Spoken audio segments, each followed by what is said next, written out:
a guy that'll be making more money than he would be otherwise. Chavez Jr. We just found out Chavez Jr. is going to be fighting against Jake Paul. What do Well, you think you about know, those two getting together? that's not even boxing. I mean, Chavez Jr., you know, should have hung up. I thought he had hung up the gloves a long time ago. Jake Paul, yeah, is not a boxer. You know, it's spectacle. The Tyson event was sort of demeaning for the sport of boxing. I mean, Tyson was an old man, and what are we talking about? But again, if Netflix or somebody else wants to pay for that event, so I mean that's fine. But I have no interest in it. I have absolutely no interest in a Jake Paul Chavez Jr. fight because it's not boxing. So at this point, a lot of people, you hear the rumblings of the fans saying that Chavez Jr. basically has no reason to be in the ring at all. No, based on his lifestyle, based on kind of the way that things, the arc of his life has gone the last couple of years, that maybe medically he should be really vetted prior to being able to fight Jake Paul. Yeah, but they'll go to a place where being medically vetted is not the same as it would be, say, in Nevada. So, they'll work their way around it.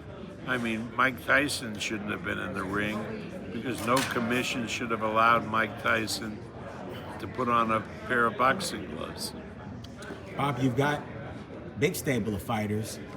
If Jake Paul's 175, cruiserweight, kind of a tweener between there, if he's looking for a legitimate guy on the top rank roster, who would you offer him?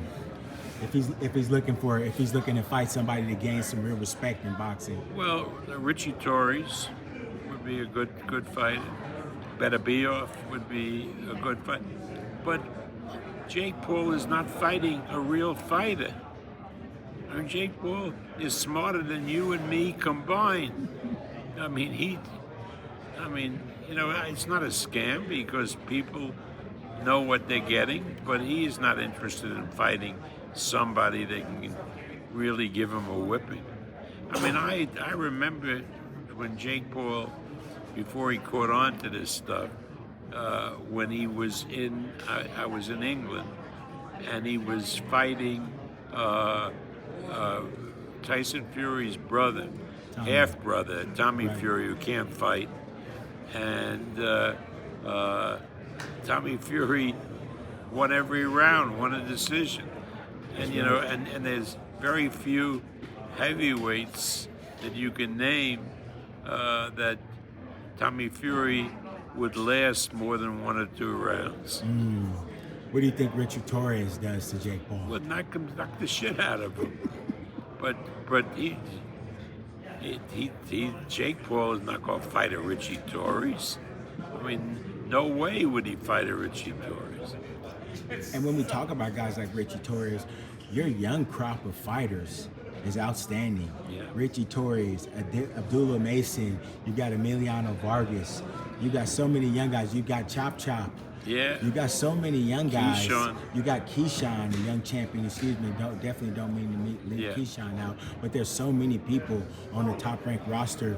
Let me ask you, you've well known and well touted back and forth with Eddie Hearn. You've seen Eddie Hearn already with the 5v5 versus Mr. Warren. Would you ever do a 5v5 versus? Would you do 5v5 part 2? No. 5v5 is ludicrous. Eddie Hearn is not a fighter. I'm not a fighter. To match his fighters with my fighters, what does it prove? Nothing.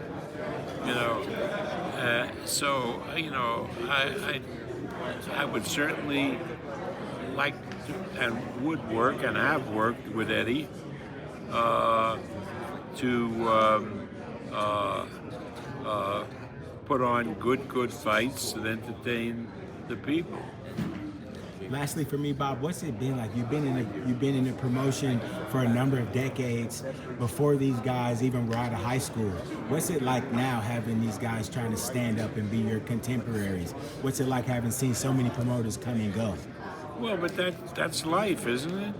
I mean, I'm reaching in March of next year will be my 60th year promoting fights.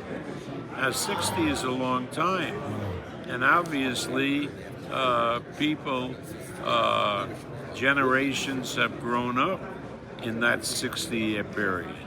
So a lot of these people have now come to the fore and are promoting fights, but that is life. I mean, you know, boxing is no different from anything else.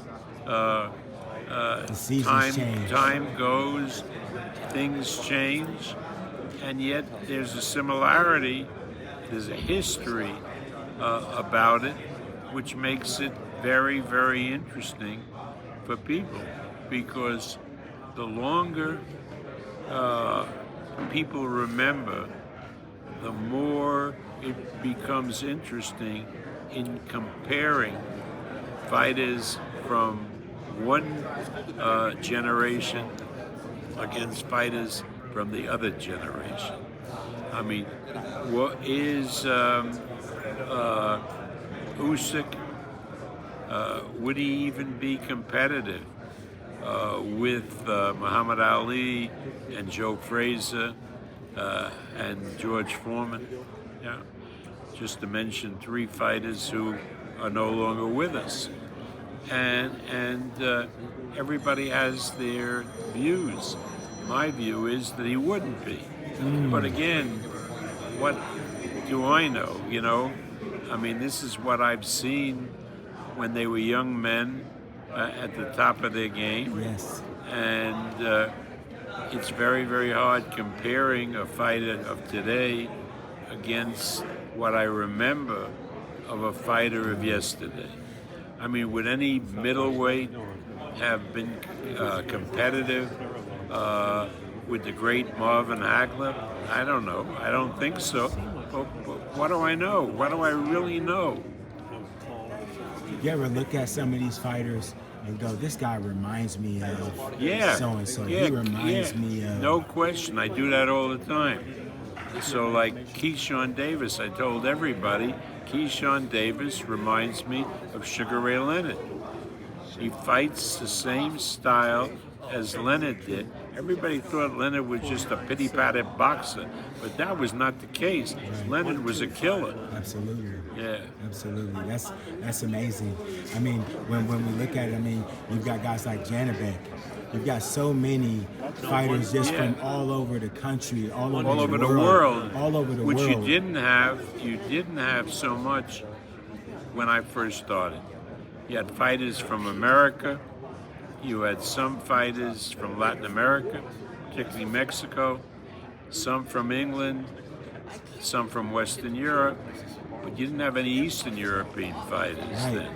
Yeah. What goes into finding those guys? I mean, do you have talent scouts all over the world? No, you don't have scouts, but you know, now with the internet and with BoxRec and with, you get to know anybody who is performing well in the amateurs or starting as a professional.